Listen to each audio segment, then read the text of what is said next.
اعوذ باللہ من الشیطان الرجیم بسم اللہ الرحمن الرحیم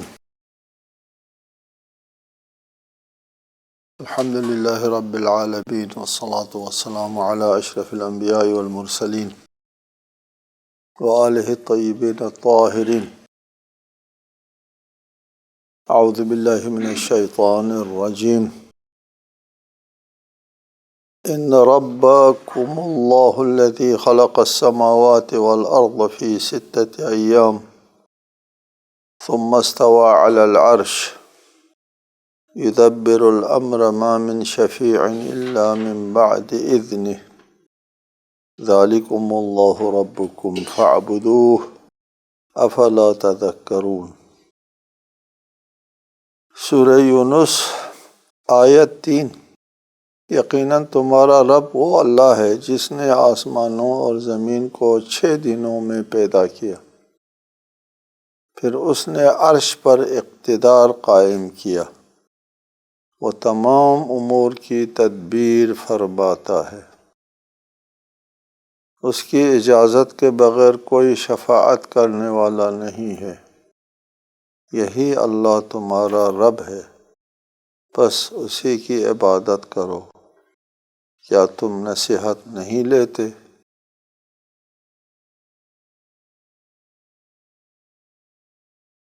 اس آیت کا مخاطب مشرکین ہیں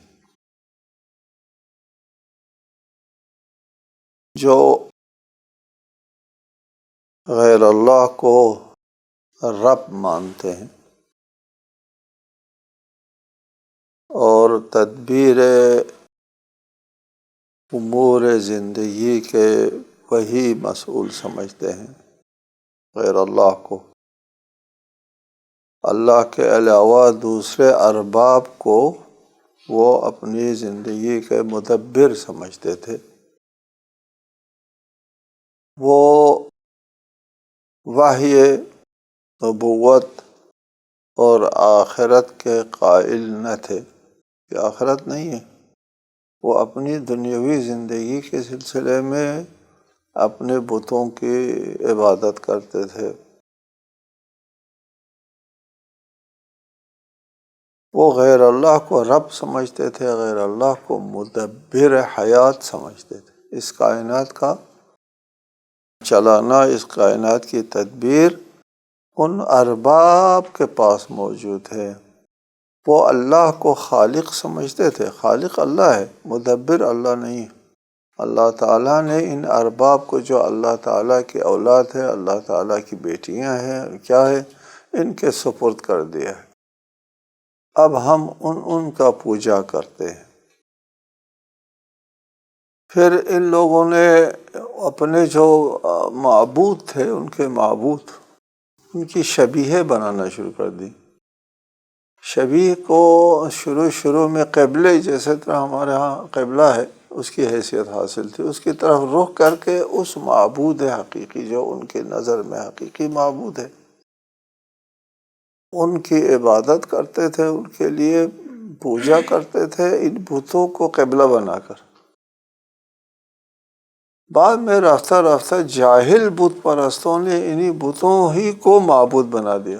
شروع میں وہ معبود نہیں تھے، بت معبود نہیں تھے، بت اللہ کی بیٹیاں جو ہے وہ معبود تھیں، اللہ کے اولاد معبود ہیں۔ یا بعض لوگ جنات کی عبادت کرتے تھے، وہ جنات اللہ وہ معبود ہیں، جنات کے ہاتھ میں تدبیر حیات ہے ہماری زندگی، وہ زندگی کے ہر شعبے کے لیے ایک معبود کے قائل تھے۔ بارش کے لیے ایک معبود ہے، ازدواج کے لیے ایک معبود ہے، جنگ و حرب و فتح و شکست کے لیے ایک معبود ہے، رزق کے لیے ایک معبود ہے، وغیرہ وغیرہ۔ ہر شعبہ حیات کے لیے ایک الگ الگ معبود ہوا کرتے تھے، اور وہ معبود جو ہے وہ اللہ کے بیٹیاں ہیں، اللہ کی اولاد ہے یا جنات ہیں، ان کی شبیہیں بنائیں، بعد میں انہی شبیہوں کو ہی معبود بنا دیا، اور کہا کہ یہ لات و عزیٰ، یہ جو آویزاں ہیں، یہ بت، یہی ہمارے زندگی کے ذمہ دار ہے، انہی کے پوجا کرو، ان کو راضی کرو، آپ کا معاملہ سدھر جائے گا۔ ان سے ارشاد فرمایا ان ربکم، تمہارا رب وہ ذات ہے، وہ اللہ ہے،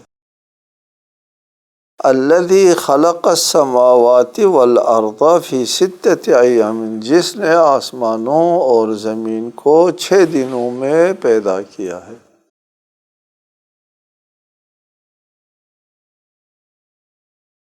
قرآن مجید میں 6-7 آیات ہیں جن میں اس چیز کا ذکر ہے کہ اللہ تعالیٰ نے آسمانوں کو اور زمین کو 6 دنوں میں پیدا کیا۔ یہ 6 دن کیا دن ہے،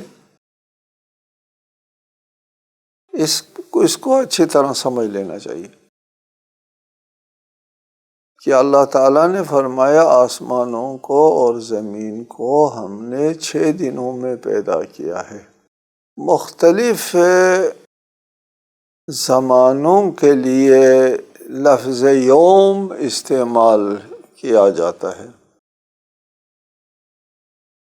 ایک یوم ہوتا ہے یوم لک و یوم علیک، آپ پوری زندگی کو 2 دنوں میں تقسیم کیا جاتا ہے کہ ایک دن آپ کے حق میں ہے اور ایک دن آپ کے خلاف ہے، یعنی زندگی کا ایک حصہ آپ کے حق میں ہوا کرتا ہے، زندگی کا ایک حصہ آپ کے خلاف ہوا کرتا ہے۔ اگر آپ کے حق میں ہے تو پھر اترانا نہیں، آپ کے خلاف ہے تو پھر صبر کرنا ہوتا ہے۔ دن تدبیری دن ہوتے ہیں، اللہ تعالیٰ کے کوئی تدبیری دن ہے کہ اللہ تعالیٰ کے ہاں ایک دن جو ہے وہ کألف سنۃ مما تعدون، تمہارے 1000 سال کے برابر ہے۔ جو تدبیری دن ہے امر الہی آسمان سے زمین پر نازل ہوتے ہیں، پھر ثم یعرج، پھر آسمان اللہ کی طرف جو ہے وہ عروج کرتے ہیں، فی یومن، ایسے ایک دن میں جو تمہارے شمارش کے مطابق 1000 سال جیسا ہے۔ جیسا کہنے کا مطلب عیناً وہی نہیں ہے، ایک مثال ہے۔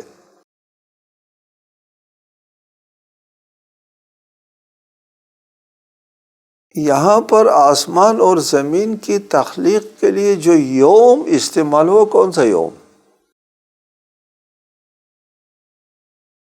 یہاں جو یوم استعمال ہوا ہے وہ آسمانوں اور زمینوں کی تخلیق سے پہلے کا یوم۔ ایک یوم ہے جو ہم اپنے نظام شمسی میں ایک یوم دیکھتے ہیں، 24 گھنٹے پر مشتمل۔ یہ یوم جو ہمارے ہاں متعارف ہے، یہ اس آسمانوں اور زمین کے وجود میں، اس کائنات کے وجود میں آنے کے بعد جو اجرام سماویہ کی گردش ہے اس سے عبارت ہے یہ یوم۔ اجرام سماوات جو ہے وہ وجود میں آنے کے بعد، نظام شمسی کے وجود کے آنے کے بعد یہ یوم وجود میں آیا ہے۔ یہاں جس یوم کا ذکر ہو رہا ہے، آسمانوں کو اور زمین کو 6 دنوں میں پیدا کیا ہے، یہاں جو یوم یا ایام ہے یہ آسمانوں اور زمینوں کی تخلیق سے پہلے کے یوم ہے۔ پہلے کوئی یوم ہوتا تھا؟ جی نہیں، کوئی یوم نہیں ہوتا تھا پہلے۔ پھر کیا ہوتا تھا؟ یہ بات قابل توجہ ہے، پہلے زمانہ نہیں ہوتا تھا۔ اللہ تعالیٰ کی ذات زمانی نہیں ہے۔ ایک چیز ہوتی ہے نا زمانی، اور ایک چیز زمانے سے ماورا ہوتی ہے، زمانی نہیں ہوتی۔ یہ قابل توجہ ہے کہ زمانی غیر زمانی، اللہ تعالیٰ کی ذات غیر زمانی ہے، زمانے کے ذات میں نہیں ہوتا، اور زمانہ ہوتا ہے اللہ تعالیٰ کے لیے، زمانہ نہیں ہوتا۔ آپ کے پاس بھی ایک چھوٹی سی مثال موجود ہے کہ آپ کی فکر زمانی نہیں ہے، آپ کی فکر غیر زمانی ہے، چونکہ مادہ نہیں ہے، ہماری روح غیر مادی ہے۔ اس پر ہم کبھی بحث کریں گے تفسیر کے سلسلے میں کہ روح جو ہے ایک مستقل چیز ہے، غیر زمانی ہے۔ روح مجرد کے بارے میں ہمارے پاس دلائل ہے کہ روح مجرد ہے، غیر مادی ہے۔ جو چیز غیر مادی ہے وہ زمانی نہیں ہوتی۔ چنانچہ آپ کے ذہن میں ایک فکر ہے، ایک معلومات ہے، اس معلومات کے اوپر زمانہ گزر گیا آپ کے مادی وجود کے اعتبار سے، اس فکر پر کوئی زمانہ نہیں گزرتا، وہ اسی طرح ہے جس دن آپ کے ذہن میں وہ فکر آئی تھی 100 سال کے بعد اسی طرح ہے، وہ زمانی نہیں ہے، وہ زمانی سے متاثر نہیں ہوتا۔ مادی چیزوں کے اوپر زمانے گزرنے سے مادہ متاثر ہوتا ہے، فکر متاثر زمانے سے نہیں ہوتی، وہی فکر وہی چیز موجود ہے۔ ٹھیک ہے، آپ کی فکر بدلتی ہے، نئی فکر نئی سوچ آ گئی، آپ کہتے ہیں کہ یہ نئی فکر نئی سوچ ہے، یہ زمانے کے ذات میں نہیں ہے، آپ کی سوچ جو ہے وہ بیدار ہو گئی ہے، آپ کی فکر بیدار ہو گئی، زیادہ متوجہ ہو گئے، پہلے آپ غفلت میں تھے، ابھی متوجہ ہو گئے۔ لیکن جو بات آپ کے ذہن میں آتی ہے وہ بات جو ہے وہ زمانے سے متاثر نہیں ہوتی، فکر آپ کی غیر زمانی ہے، لہٰذا موجودات جو مادے سے بالاتر ہیں وہ زمانی نہیں ہوتے، غیر زمانی ہے۔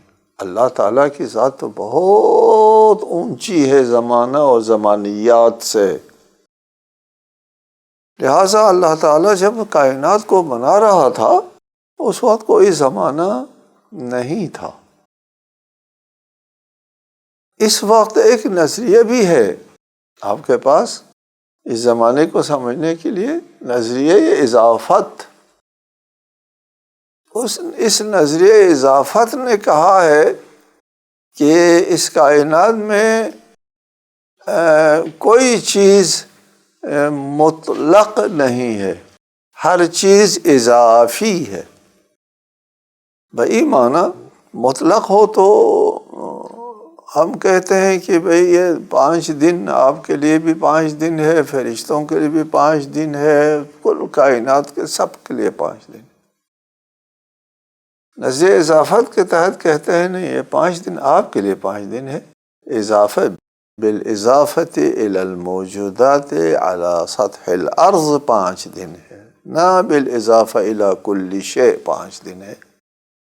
یہ نسبی ہے، نسبی اضافی ہے، مطلق نہیں ہے کہ ہر ایک کے لیے 5 دن ہو، ایسا نہیں ہے۔ زمان و مکان دونوں اضافی ہے، یہ زمان ہے، یہ مکان آپ کے لیے ہے، ہر ایک کے لیے یہ مکان نہیں ہے۔ جنت میں جو مکان ہے وہ اور چیز ہے، یہاں جو مکان ہے وہ اور چیز ہے۔ نظریہ اضافت کے تحت کہتے ہیں، یہ پیچیدہ نظریہ ہے، نظریہ اضافت، آئنسٹائن کا نظریہ اضافت بہت پیچیدہ ہے، اس کا سمجھنا بہت مشکل ہے۔ ایک حصہ سلیس ہے، سادہ ہے، وہ قابل فہم ہے، یہ وہ حصہ ہے زمانہ کا اضافی ہونا۔ وہ کہتے ہیں کہ اگر ایک چیز نوری رفتار سے اگر سفر کرے تو وہ 10 منٹ گزارے گا اور زمین پر جو ہے لوگوں کے لیے 200 سال گزر چکے ہوں گے، اس کے لیے 10 منٹ گزر چکے ہوں گے، اضافی ہے۔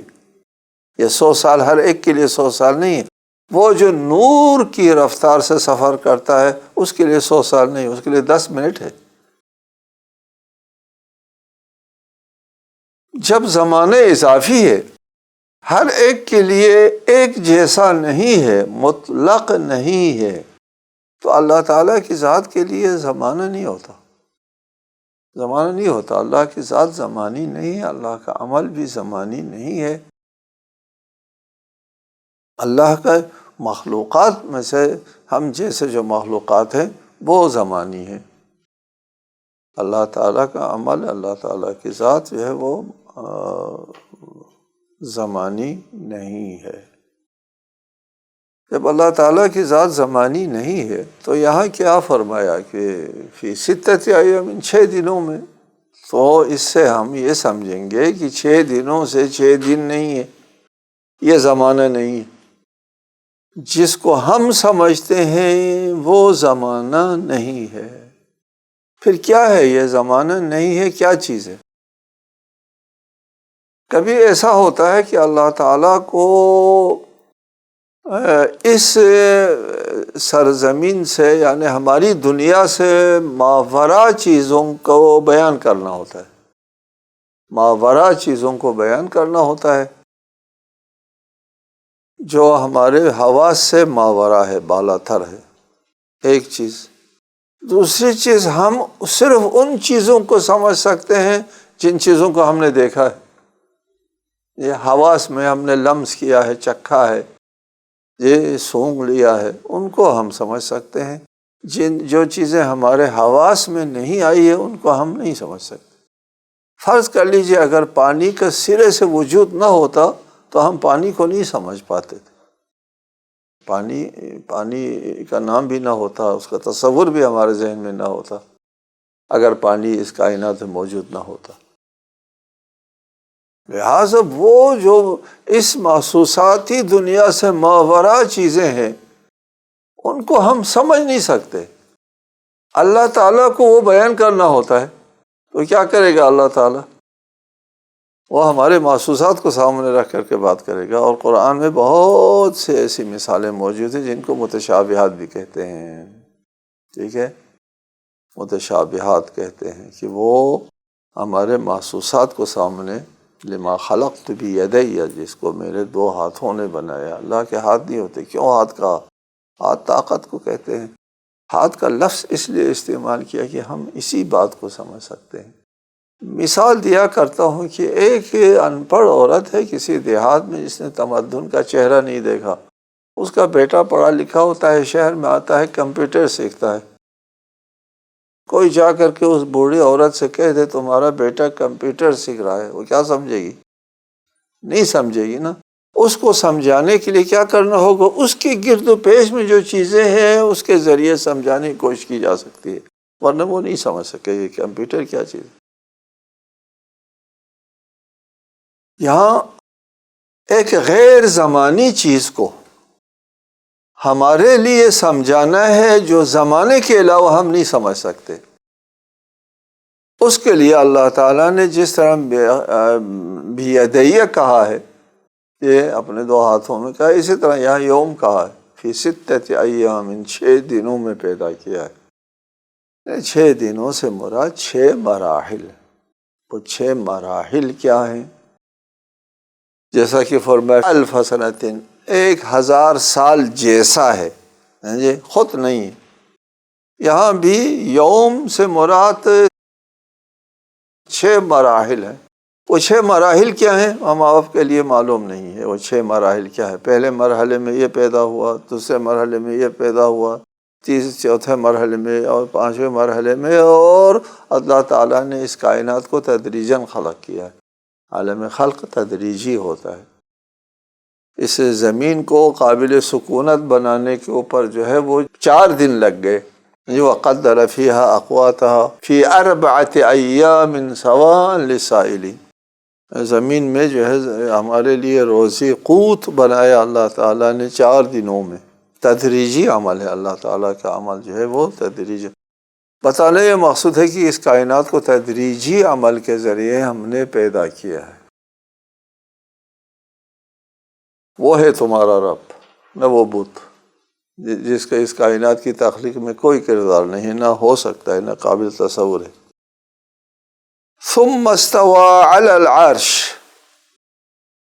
اس کائنات کو تخلیق کرنے کے بعد، آسمانوں اور زمین کی تخلیق کے بعد اللہ تعالیٰ متمکن ہو گئے، استوا متمکن ہو گئے، علی العرش عرش پر متمکن ہو گئے۔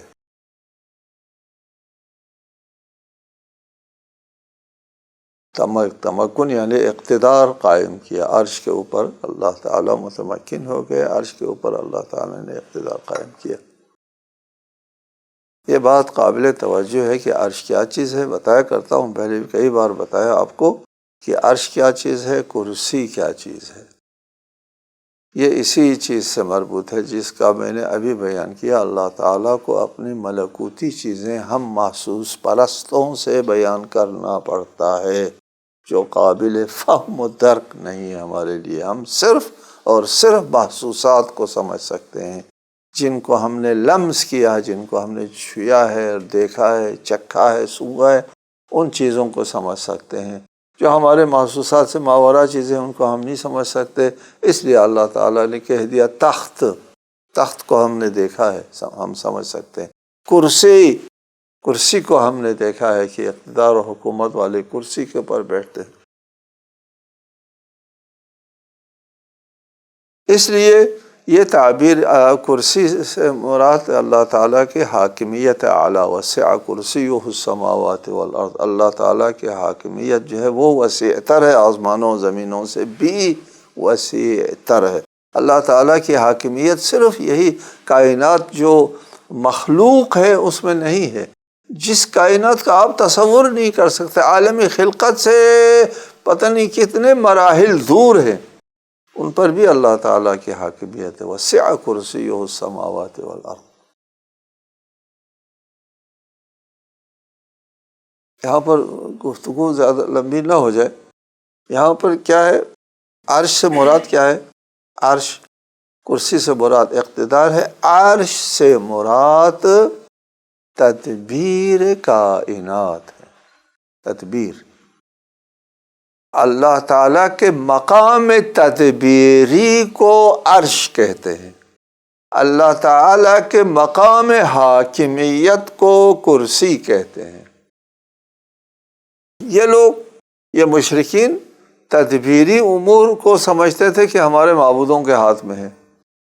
اللہ تعالیٰ نے فرمایا کہ نہیں، یہ اللہ تعالیٰ نے 6 دنوں میں آسمان اور زمین کو تخلیق فرمایا، جس کے خود مشرکین بھی قائل ہیں، اور پھر اس کے بعد عرش کے اوپر متمکن ہو گئے، اور عرش پر متمکن ہونے کے بعد ثم استوى، ثم بعد کی بات ہے، یہ ترتیب زمانی نہیں ہے، یا آپ کہیں کہ ابھی آپ کہتے تھے زمانہ نہیں، اللہ تعالیٰ یہ زمانی ترتیب نہیں ہے، یہ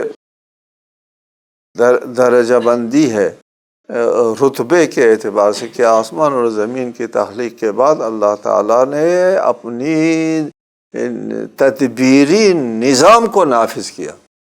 چنانچہ اس کائنات کو وجود دینے کے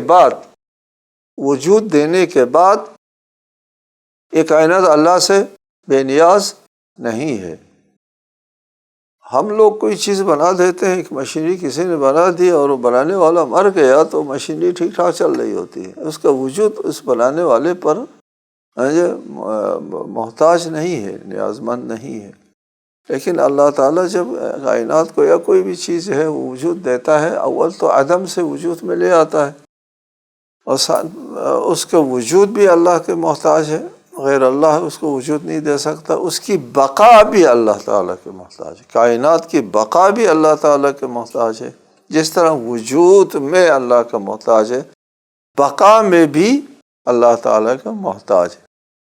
جب بقا میں بھی محتاج ہے اللہ تعالیٰ کے، تو اللہ تعالیٰ ہی اس کائنات کا مدبر ہے۔ تدبیر کائنات موقوف ہے ذات باری تعالیٰ پر، اللہ سے ہٹ کے کسی اور کے ساتھ تدبیر کائنات ممکن اور متصور نہیں۔ اسی مقام تدبیر کو عرش کہتے ہیں۔ اگر آپ قرآن میں جہاں جہاں عرش کا لفظ استعمال ہوا ہے اس کے بعد کی آیات کا مطالعہ کریں، بالالتزام ہمیشہ ہر جگہ عرش کے ذکر کے بعد تدبیر کا ذکر آئے گا، کائنات کی تدبیر کا ذکر آئے گا مختلف تعبیرات میں۔ ذو العرش المجید فعال لما یرید، دیکھیں عرش کا ذکر آتا ہے، ادھر فعال لما یرید آتا ہے، تدبیر کل یوم هو فی شان کی طرح، کہ اللہ تعالیٰ ہر آن ایک کرشمہ سازی میں مصروف مشغول ہے۔ اسی آیت میں دیکھیں آپ، ثم استوى علی العرش یدبر الامر، جی عرش پر مستولی ہوا اور پھر اس کے بعد یدبر، تدبیر امر کرتا ہے، عالم امری کی تدبیر، عرش پر متمکن ہونے کے بعد، عرش پر اقتدار قائم کر لینے کے بعد عالم امری کی تدبیر کرتا ہے۔ ایک عالم خلق ہے اور عالم امر ہے، اس کی تفصیل ابھی ہم نہیں بیان کر سکتے یہاں۔ اسی طرح دیگر آیات ہیں، آپ قرآن مجید میں جہاں جہاں بھی یہ ثم استوى علی العرش، عرش میں اللہ تعالیٰ مستولی ہو گیا اور عرش پر اقتدار قائم ہو گیا کا ذکر ہے، اس کے بعد آپ دیکھیں گے کہ لہو ما فی السماوات و ما فی الارض، ثم استوى علی العرش کے بعد لہو ما فی السماوات و ما فی الارض کا ذکر آتا ہے۔ یہاں پر ثم استوى علی العرش کے بعد یدبر الامر آتا ہے، اور دیگر آیات میں اس قسم کے تعبیرات موجود ہیں جو تدبیر کائنات سے مربوط ہیں۔ لہٰذا عرش کا مطلب ہے تدبیر کائنات ہے۔ ما من شفیع الا من بعد اذنہ، وہ اپنے بتوں کو شفیع سمجھتے تھے کہ یہ لوگ ہماری سفارش کرے گا اللہ تعالیٰ سے اور پھر ہمارا کام سیدھا کر لیں گے۔ یہ اللہ کے اذن کے بغیر کوئی شفاعت نہیں کر سکتا۔ شفاعت اللہ تعالیٰ کے ہاتھ میں ہے، اللہ سے ہٹ کے کسی کے پاس یہ اختیار موجود نہیں ہے۔ ذالکم اللہ ربکم، یہ ہے تمہارا رب، فاعبدوہ، اسی کی بندگی کرو، اسی کی پرستش کرو۔ ان لوگوں کے سے خطاب ہے نا جو غیر اللہ کی عبادت کرتے تھے، غیر اللہ کی پرستش کرتے تھے، غیر اللہ سے اپنی زندگی کے لیے توقعات وابستہ رکھتے تھے، آخرت کے تو قائل نہیں تھے۔ افلا تذکرون، کیا تم نصیحت نہیں لیتے، نہیں سمجھتے، اس کائنات کا مطالعہ نہیں کرتے کہ اس کائنات کی تدبیر جو ہے وہ اللہ تعالیٰ کے ہاتھ میں ہے، تمہاری زندگی تو اللہ تعالیٰ کے ہاتھ میں ہے، تمہاری اس دنیا کی سعادت و شقاوت سب اللہ تعالیٰ کے ہاتھ میں ہے، اسی کی عبادت کرو۔ السلام علیکم ورحمۃ اللہ وبرکاتہ۔